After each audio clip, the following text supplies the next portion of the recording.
So I look at employees as a money magnet, not as an expense. So if I get a new teacher, I can get 12 new students, money. If I get a new director, I can get 100 new students, money. If I can get a director of operation, I can open 3 new centers, money, money, money. So I think the idea around I gotta spend money is the wrong thing. You're investing money in that person so they can make you more money.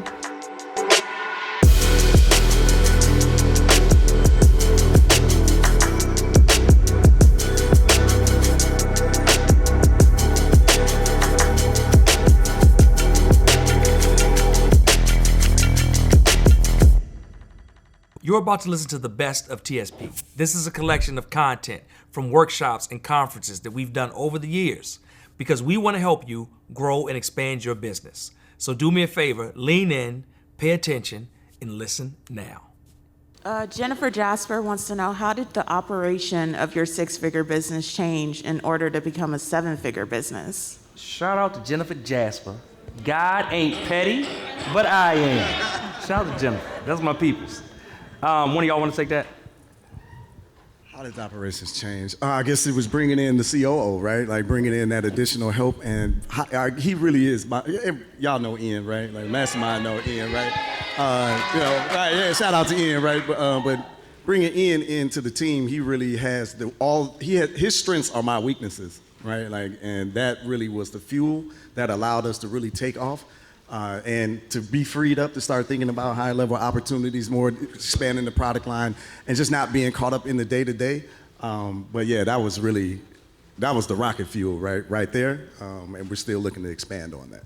Yeah, that's a great point. For the book heads in the room, one year for Mastermind, we gave out a book called Rocket Fuel, where it talks about businesses that scale and grow. Normally have 2 positions, right? You got a visionary at the top and you got an implementer. And some of you may be getting stuck because you're the visionary, you got all the dreams and the ideas and all that stuff, but ain't nobody to freaking make you do the work or to do the work or to make the team do the work and none of that stuff and to kind of pull you out of dreamland. So that may be, I'm hearing like time and time again from the panel, like, hey, you know, I had somebody else that could come in to complement what I did. For Brandy, it was the director. For Freddie, it was Ian. For Eshonda, it was Jessica, right? And they have like these different skill sets that they can use together to blow the thing up. But I think the recurring theme here is that doing it alone ain't it. And let me add, brother. Tim Grover was talking about it yesterday, right? He was talking about how your strengths, right? Because it's like, oh, do I work on my weaknesses to better that? And he's like, double down on your strengths and hire for your weaknesses, right? Bring that team. All right, good stuff. Yes. Hi, I'm Tandy Caraway from College Mode Academy, and I help busy parents send their kids to college debt free. So about Awesome. 88% of our kids get full rides. 1 second. Charles, where you at? Y'all met. Okay, last night I was like, I need you to meet Charles, and I met Charles. I saw Charles, like, Charles, I need you to meet somebody, and I couldn't connect. All right, cool. Thank you so much. That was very helpful. We have connected. Perfect. So I have a question. I'm at that point kind of, it's almost like a follow-up question. So what strategies did you use to raise the funding? Like, if you know you need to bring in somebody that's gonna have a $50,000 salary, what strategies did you use to raise that money and put it aside so that you could go ahead and hire, or to like have 3 months of their payroll set aside or something like that? I wish it was that pretty, but it don't really work like that. So the first thing I would say, I think a difference between a 6-figure owner and a 7-figure owner, I look at each employee as an opportunity to make me money, right? So not like, how can I make more money to pay them? No, how are you gonna make enough money to cover your salary? So the first thing I'm thinking about when you come in the business is, what opportunities can I attach to you to get more money in the business?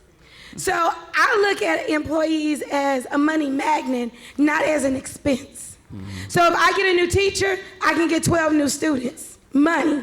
Right. If I get a new director, I can get 100 new students, money. If I can get a director of operation, I can open 3 new centers, money, money, money.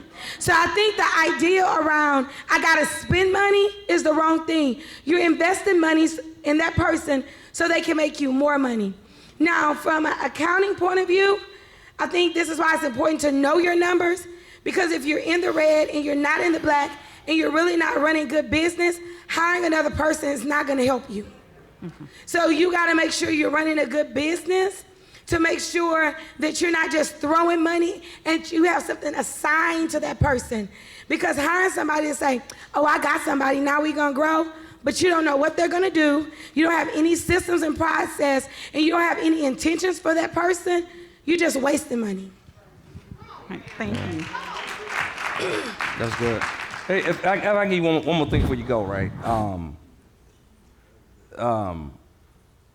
The way I think about paying for things you got to invest in for your business in general, right?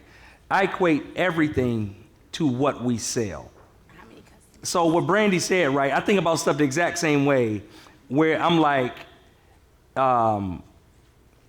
I'm selling like this $10,000 thing, and I'm like, hey, I want to invest in this $100,000 program. I just think about, hey, will this program help me sell 10 of those?